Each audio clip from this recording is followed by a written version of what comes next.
ay tinitingnan natin ang ating topic which is Arise and Shine. And we know that when we say arise, ito ay encouragement ng Panginoong Diyos for us to activate ourselves in order for us to shine. Now, in order for us to do that, we have to emphasize the second topic that we talk about was emphasizing your divine purpose.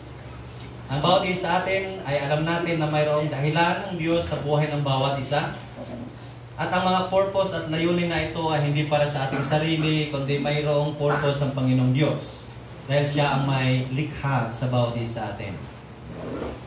This morning, we talk about breaking free from self-imposed limitations, which is ito ang naghahadlang sa atin kung sa paanong paraan na hindi natin makikita ang purpose ng Panginoong Diyos. Let's continue tonight by looking at the scripture with the title, The Power of Perseverance, Persisting Through Challenges and Obstacles with Unwavering Faith and Determination. Okay? So, mahaba-haba ito kasi lahat ng mga songs na inilagay ninyo ay halos nandito. We are talking about the power of perseverance, again. The power of perseverance, persisting through challenges and obstacles with unwavering faith and determination. Now, talking about perseverance, ito ang gusto ng Diyos dahil ang Panginoong Diyos ay gusto tayong mag-arise. In fact, the Lord gave me a word tonight regarding us arising. And the Lord reminds me of the life of Elijah, wherein an angel of the Lord woke him up and said, "Arise, eat. Arise, eat." As Elijah ate the bread from heaven that caused him to walk and to have a journey for how many days na hindi siya kumakain at uminom, it is because of the food that comes from heaven. And in the same way, we have to recognize in order for us to arise and to persevere, we need to have that food that comes from heaven. Siguro nagtataka kayo bakit mayroon akong tasa dito. Actually, tasa nyo ito doon. Kinuha ko lang at hindi ko na pinaalam. Mayroong isang kwento patungkol sa tasa na ito. At ang kwento na ito ay kwento ng isang pastor na kung saan ay mayroon siyang member. Na ang member na ito ay pinangdidirihan ng mga kapwa niya members sa church. Bakit pinangdidirihan?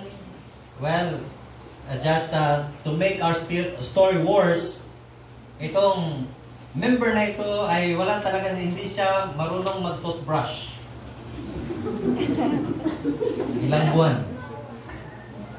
And aside from that, hindi siya marunong mag-toothbrush, hopefully na walang ganyan dito, ay nagnanaknak ang kanyang labi.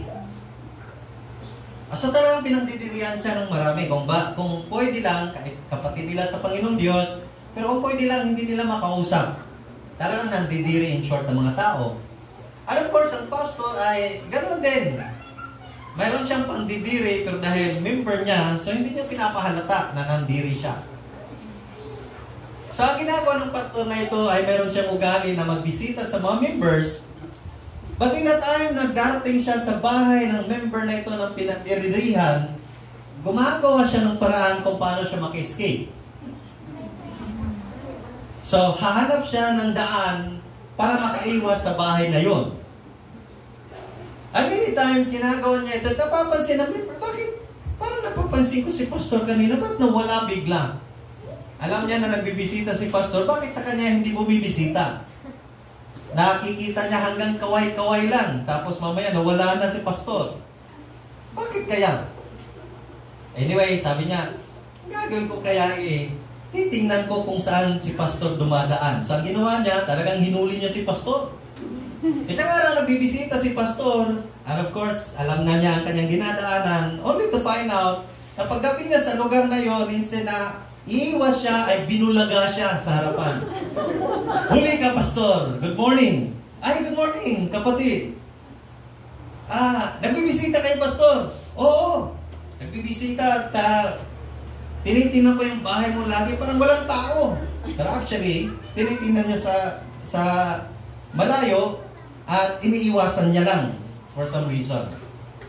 So sabi na member, pastor, tagal-tagal mo nang hindi nagpakita. Punta mo na dito sa bahay. So dahil pastor, anong gagawin? O sige. So pumasok siya sa pamamahay. Pagkatapos, umupo po siya, sabi niya, pastor, kape ka muna. Huwag kang tumanggi. Hindi ka pumupunta dito lagi. Walang magawa si pastor. So nag-offer ng kape. Tingnan ni pastor, iisa lang yung tasa. Iisa lang yung kutsara. Iisa lang yung tinidor. Iisa lang yung plato. Sigurado siya lang ang gumagamit. Meaning to say, yung iniligay niya na kape ay siya ang gumagamit. Sabi niya, nako, napasubo na ako dito. Habang nagkukwentuhan sila, pasimple rin si pastor na nag-iisip. Paano kaya ito? Para hindi naman ma-offend itong kapatid na ito. Alam ko na, sabi niya. Sigurado, pag umiinom, ganon siya umiinom, kaya yung lips niya lumalapat dito, nakakadiri man. Sa isip lang niya, alam ko na ang gagawin ko. So, pasimple lang siya, habang nagkukwentuhan sila, hawak-hawak yung kape, ay ginanon niya yung kape. Dito ako iinom, nasa isip niya.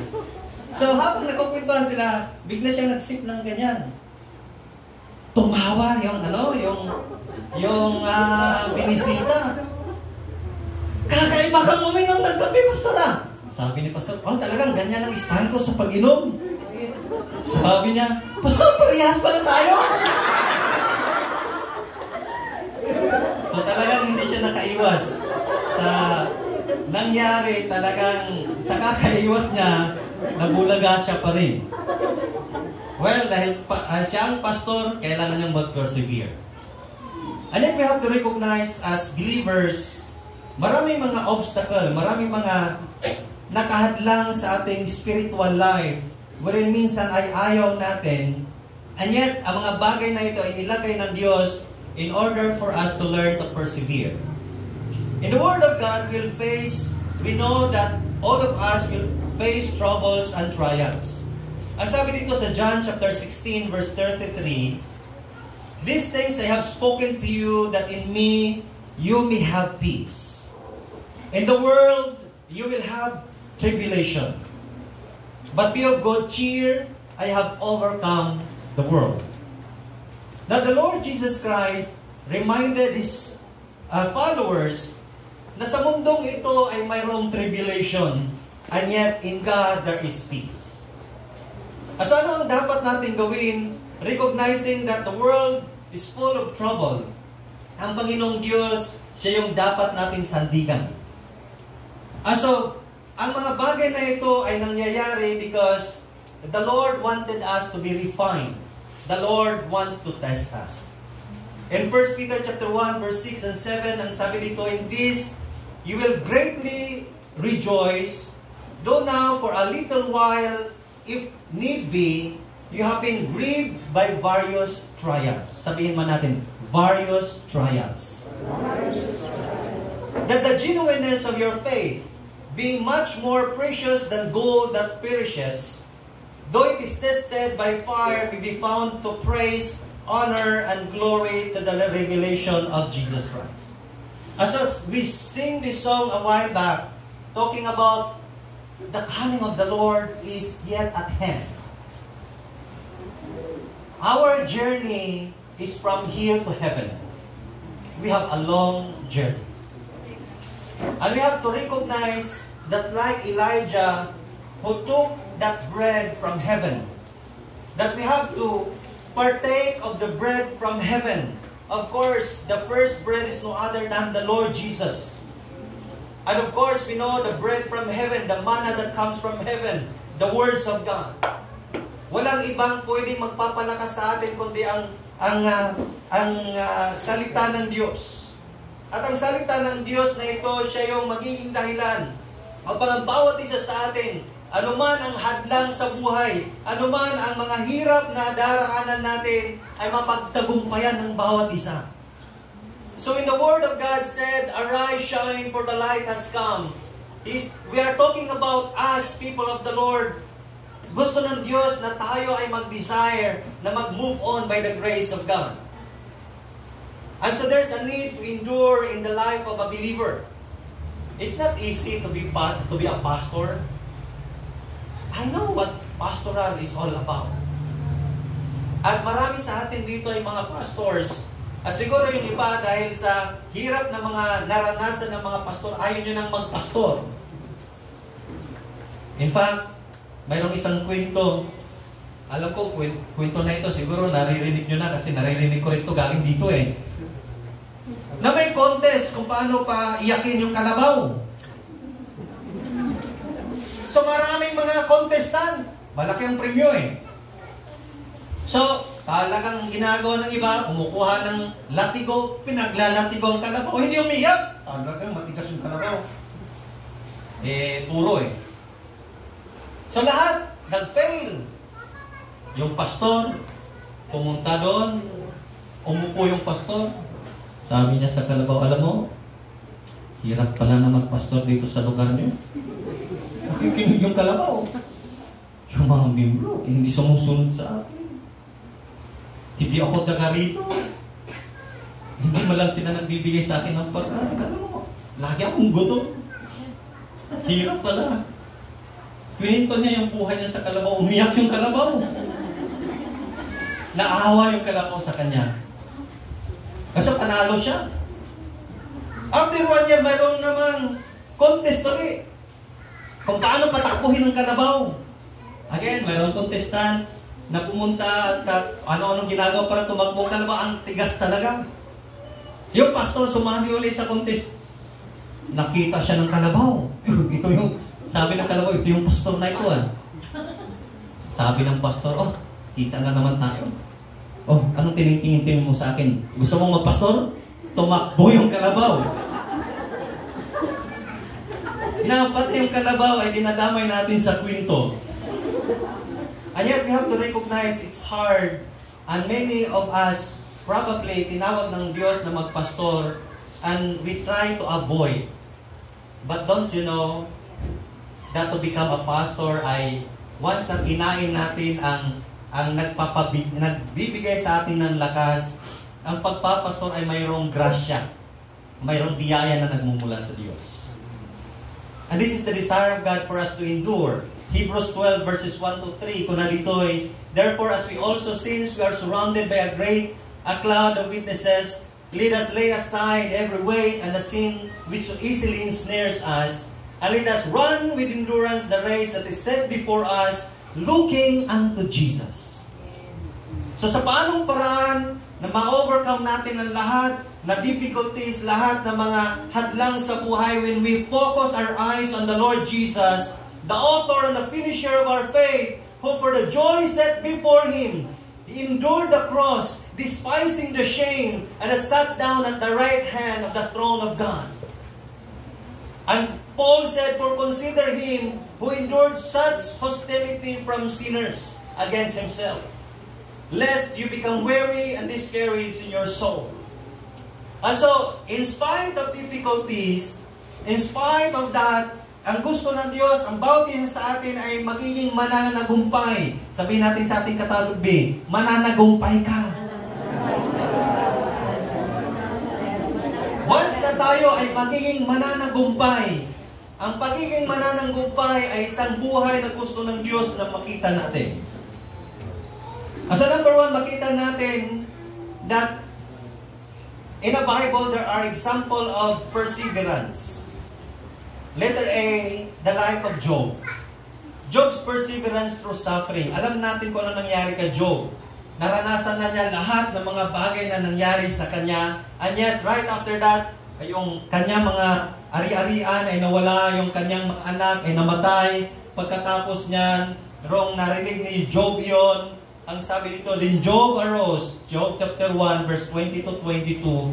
Then Job arose, tore his robe and shaved his head, and he fell to the ground and worshipped. Now we have to recognize the response of Job sa kabila ng pighati ng kanyang nararanasan. Job worshiped God. And sometimes, ang ginagawa natin pag may problemang dumarating sa buhay, we curse God. Or we blame others.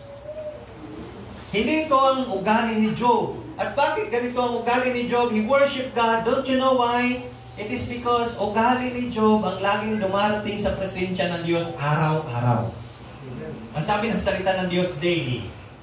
He always come before the Lord regularly, offer an offering, sin offering for His children. At ang sabi ng salita ng Diyos in these last days, those who sin will continually sin.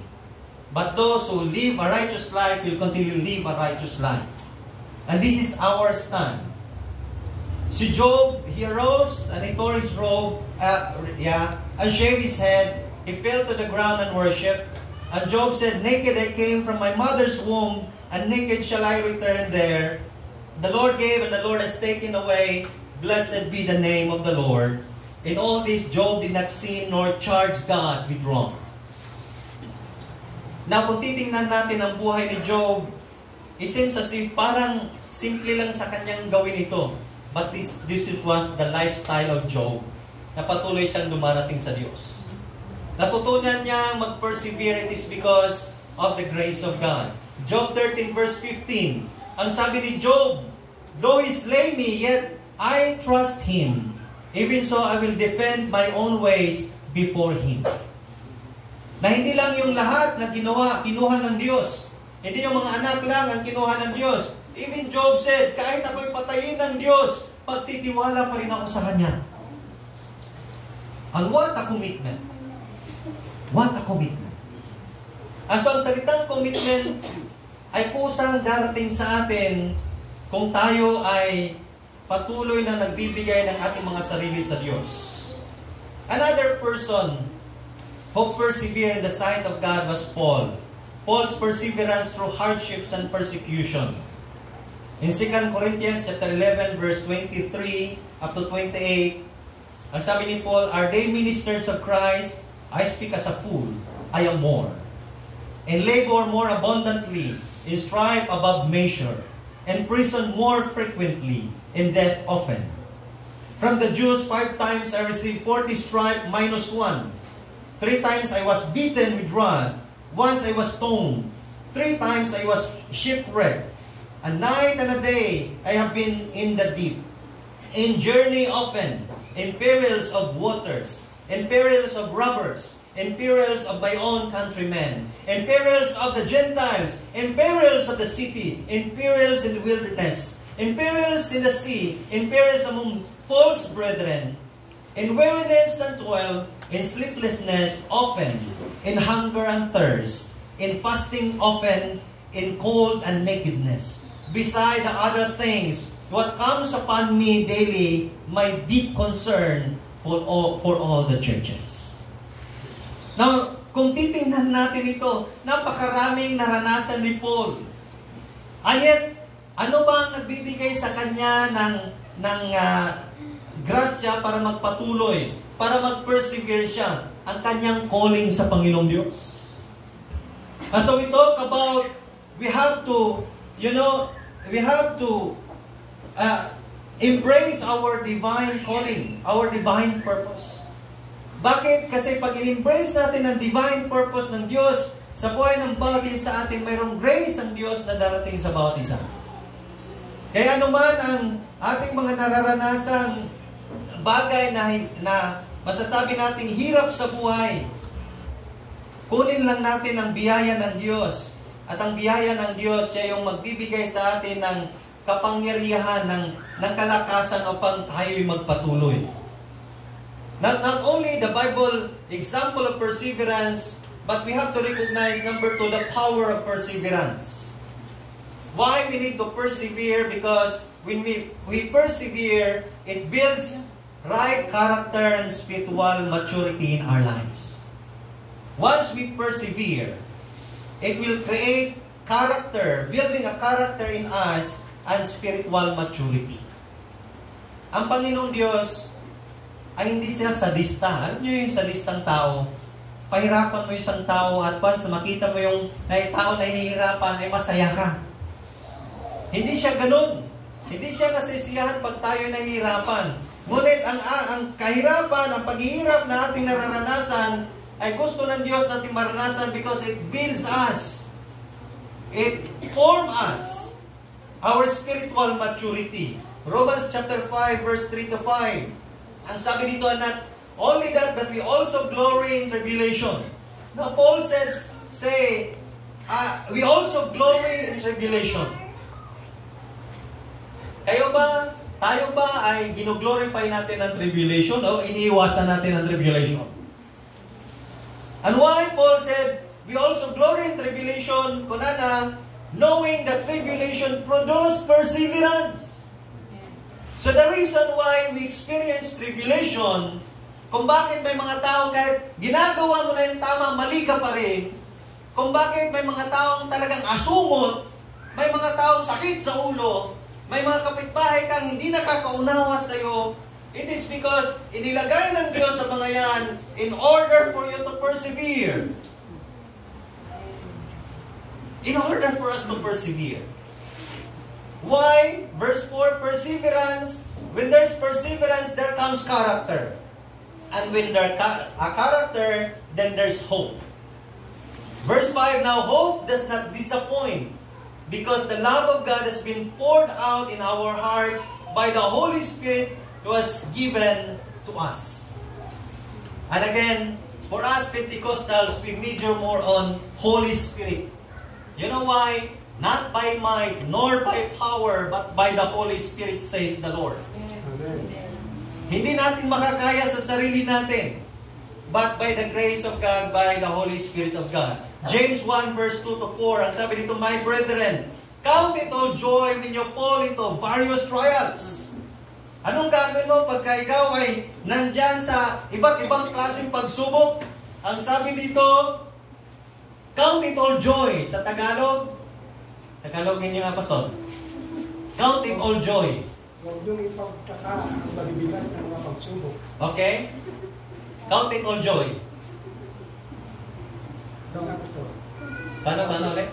Huwag niyong ipagtaka ang mga pagbibigat ng mga pagsubok. Huwag niyong ipagtaka. Literal translation. Meaning to say, ano yung ibig sabihin nito? Pag may problema ka ba, ay sasabihin mo, may problema na naman ako, praise the Lord! Ang dami kong problema. Wala sigurong taong ganyan. But when the Word of God said, count it all joy when you fall into various trials, meaning to say, when you are in trials, what a privilege! Kung ikaw ay may problema, sabihin mo, praise the Lord! Sino ba nagsasabi na pag may problema, praise the Lord ka? You know, count it all joy. Bakit? Verse 3, knowing that the testing of your faith produces patience. But let patience have its perfect work, that you may be perfect and complete, lacking nothing. Ito ang gusto ng Diyos na mangyari sa buhay ng bawat isa natin. Tandaan natin mga kapatid, tribulation are coming. Sa mga panahon na papipiliin ka sa Diyos o sa Antichrist, kanino ka pipili? Sa Panginoong Hesus o sa Antichrist? Kanino ka pipili? So, madali nating sabihin. Pero paano kung ang katapat naman yan ay buhay mo? Okay lang. Praise the Lord. So we have to recognize it builds character and spiritual maturity. Not only that, it testifies the faithfulness of God in our lives. 2 Corinthians 1 verse 8 to 9. For we do not want you to be ignorant, brethren, of our troubles which come to us in Asia, that we were burdened beyond measure above strength. Ang sabi ni Paul, so that we despaired even of life. So mayroon silang problema si Paul, na sabi niya, ang problema namin grabe, parang mamamatay na kami. Ang hirap. And yet, ang sabi niya dito, yes, we had the sentence of death in ourselves. That we should not trust in ourselves, but in God who raises the dead. Bakit mayroong sukdulang problema silang inaharap? just to eliminate yung trust nila sa kanilang sarili. Dapat darating ka sa point ng zero. At ang point na zero na yon, that's the time na mawawalan ka na ng control. Wala na yung emotion mo dyan. Wala na yung emotion. And in the same way, ito ang kagustuhan ng Diyos, that the reason why we are facing various trials in life, dahil gusto niyang i-mold ang bawat isa sa atin. Gusto niya na makita, maranasan natin ang perseverance. Another thing, the reason why the Lord wanted us to experience these things, it is because He desired us to inherit the promises of God. We are inheritors of the promises of God. Hebrews 10 verse 35 to 36. Sabi dito, therefore do not cast away your confidence, which has great reward. For you had need of endurance, so that after you have done the will of God, you may receive the promise. Kaya kung may promise ang Panginoong Diyos sa atin, alam nyo, ang daan towards the promise ay napakahirap. Hindi yan na parang ibinigay lang sa iyo na libre. Of course. In fact, ang salvation natin is free. But don't you know that the Word of God said, work out your salvation. The way is very difficult. Ang sabi na sa salita ng Diyos, those who endure till the end will be saved. And here comes the endurance. Here comes the perseverance. As about it sa atin, kung tayo naglilingkod sa Panginoon Diyos, at minsan ay nahihirapan tayo, let's endure, mga kapatid. Pag nakikita po kayong nahihirapan pero nagpapatuloy, ako ay hihinto na sana pero ipilit ko rin ituloy dahil nakikita ko kayong nagtuloy. Nung bata ko, mahilig yung kapatid ko na manonood ng drama. Pagka may iyak ka na, nanonood, tapos bigla nang tutulo ang luha. Diba? Pag may iyak, iyak ka na rin. Nakikita ng umiyak na umiyak ka na rin. You see? It inspired. Diba? And the same way, kung sa ating paglilingkod sa Panginoon Diyos, kahit gaano kahirap ang iyong dinaraanan, ay nagpapatuloy ka pa rin, it serves as an inspiration for many. So, and the reason why we have to move on is because mayroong promise ang Panginoong Diyos sa atin. Number 3, not only the power of perseverance, but persevering with unwavering faith and determination. Nang bawat isa sa atin, we have to persevere, we have to move on. Literally, fix our eyes on Jesus. Hebrews 12 verse 2 ang sabi dito, looking unto Jesus, the author and the finisher of our faith, who for the joy that was set before Him, endured the cross, despising the shame, and has sat down at the right hand of God. So keep our eyes on Jesus. Ang sabi ng Panginoong Jesus, if I'm your master, nararanasan ko ito, you ought to suffer also. So those who suffer with Jesus will reign with Jesus. So sa ating paglilingkod, mga kapatid, hindi nangangako ang Panginoong Diyos na kung tayo maging Kristiyano, this is the bed of roses. Probably bed of roses, pero bed of roses na napakahahaba ng mga tinik. Na every time you lie down on the bed of roses, mayroong tumutusok sa iyo na napakahahabang tinik. Ang Panginoong Diyos ang nagbibigay sa atin ng pangako na mayroong tulong siya upang ma-overcome natin ang mga bagay na ito. What we have to do is to have that unwavering faith and determination. And not only keeping our eyes on the Lord Jesus, let there be anchoring ourselves in the Word of God.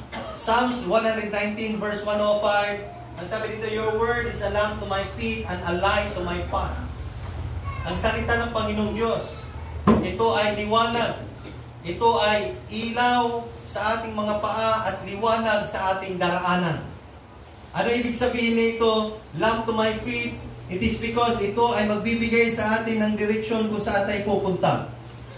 And light to our path para alam natin kung saan tayo pupunta. We are talking about vision and mission. Alam nyo ang difference ng mission and vision? Vision is where you are going.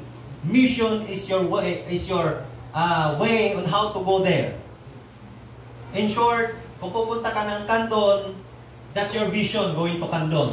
Para marating ka sa Candon, kailangan mo sumakay ng jeep. That's your vision. And the same way as a believer, our vision is for eternity. We are bound for eternity. What we have to do, kailangan natin ng pananampalataya. Ang pananampalataya na ito, ang siyang magsasabi sa atin para magpatuloy ang bawat isa. We have to anchor ourselves in the Word of God.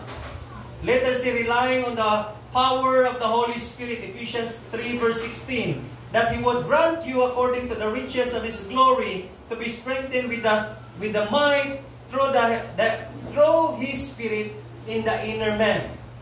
Again, here comes the Holy Spirit inspiring us. As in many of my books, I'm always talking about the Holy Spirit. In fact, every time na mayroon kaming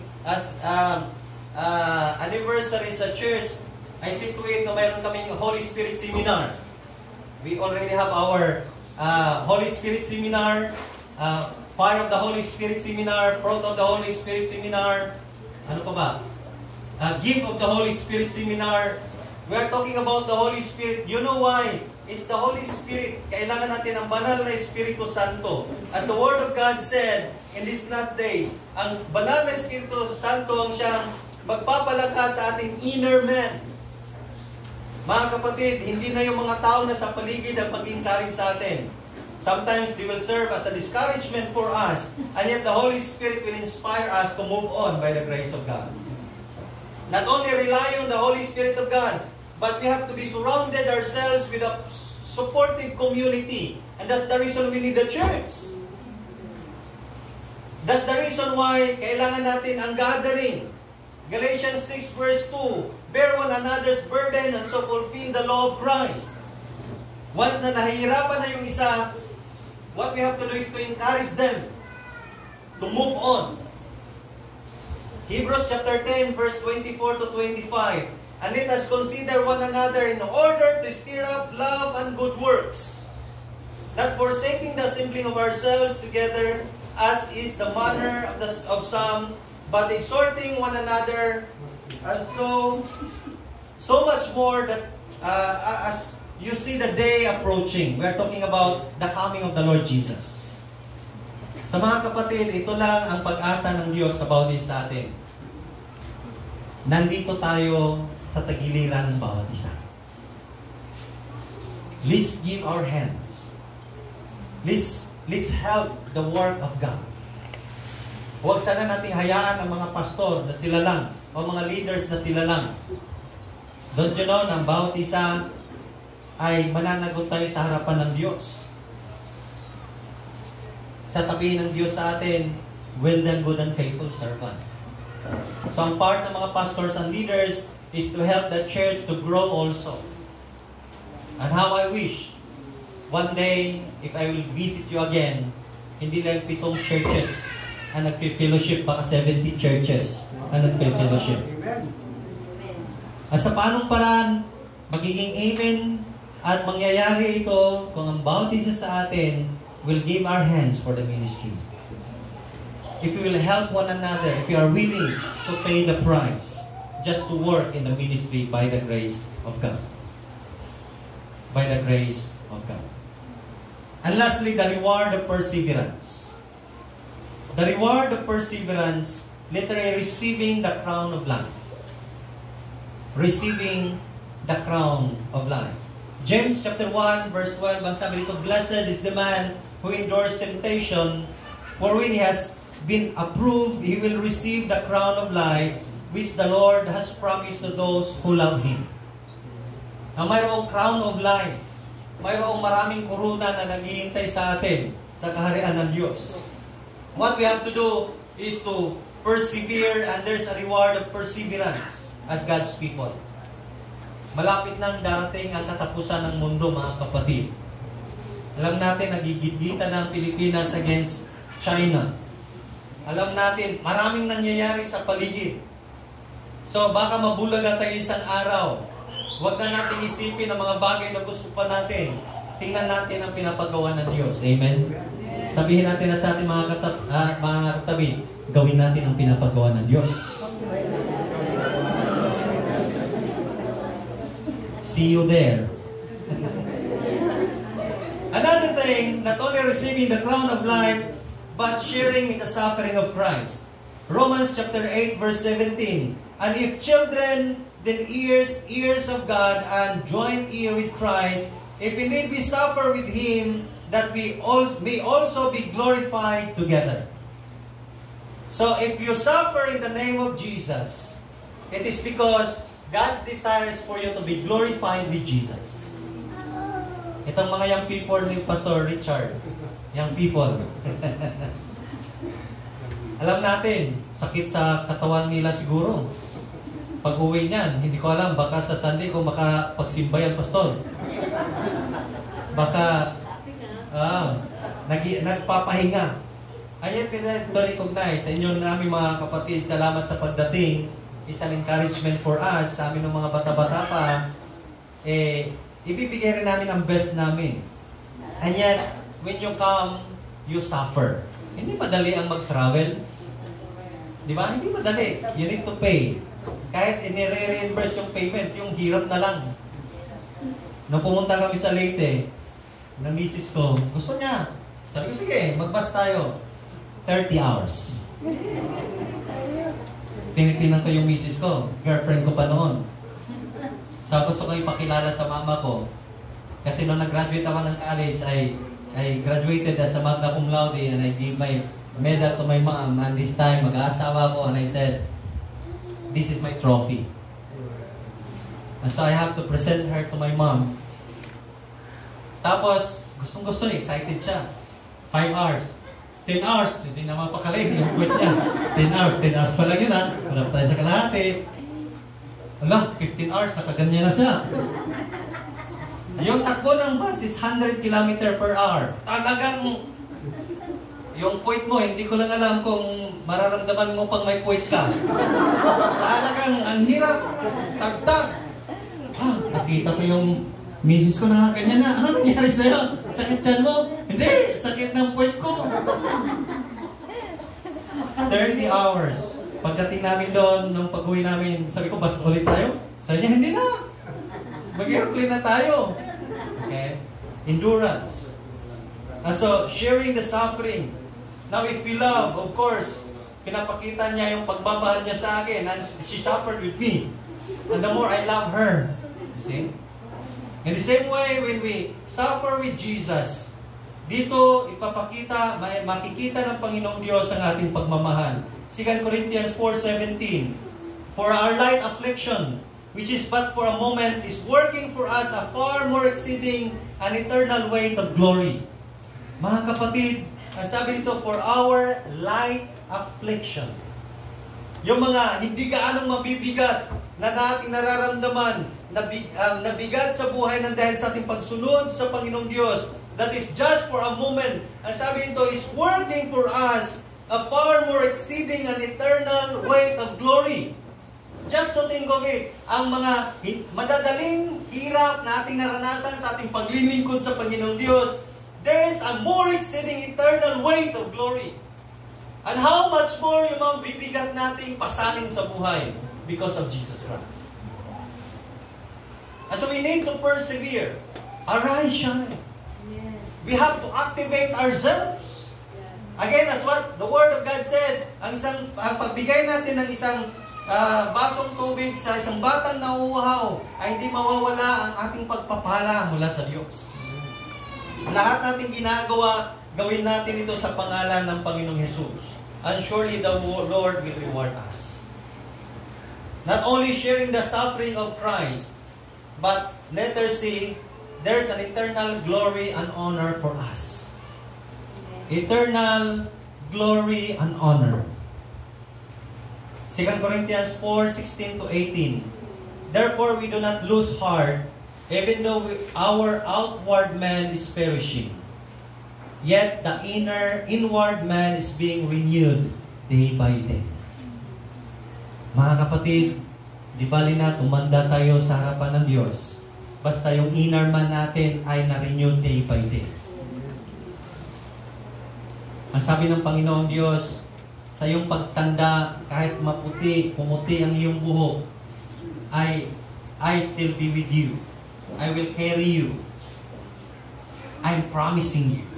This is the promise of God. Ang Panginoong Diyos ay nariyan.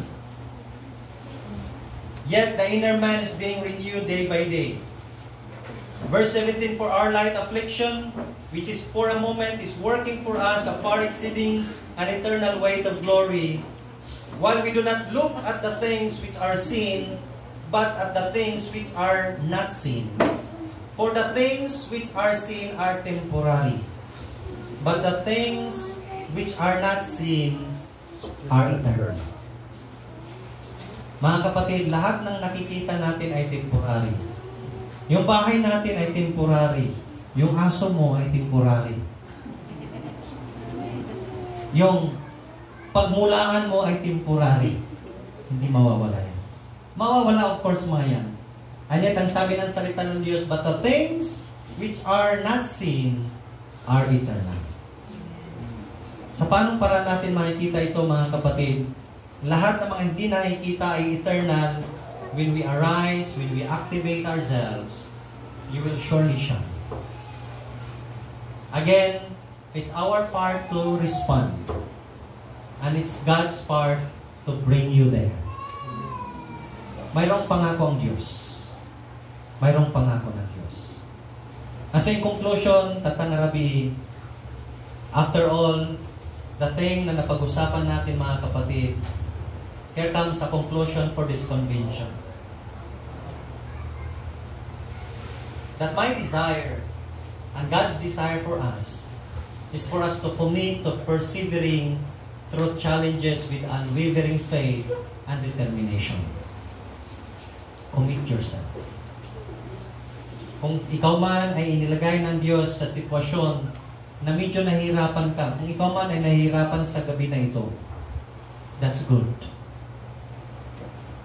Nahihirapan ka, meaning to say you are learning. Nahihirapan ka, meaning to say you are gaining rewards. Nahihirapan ka.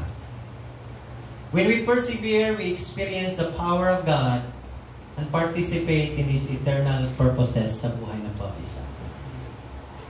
So tonight, let's be encouraged, mga kapatid, as we have this theme in our convention, Arise, Shine. Don't forget, it's our part to respond to the Word of God, and it's God's part to bring us there. To bring us there. So, sa gabi na ito, as we close, knowing that perseverance ay napakalaking bagay. Minsan, naririnig natin, pero hindi natin alam kung ano ang bagay na ito. Ano ang salita na ito. Mga kapatid, for a moment, let's come before the Lord while we ask our pianist to come. Let's spend a little time before God. Naririnig natin ang salitang perseverance, but if you do not really know what perseverance is, napakalalim ang salita na ito. Kung tayo man ay nag-desire na makuha ang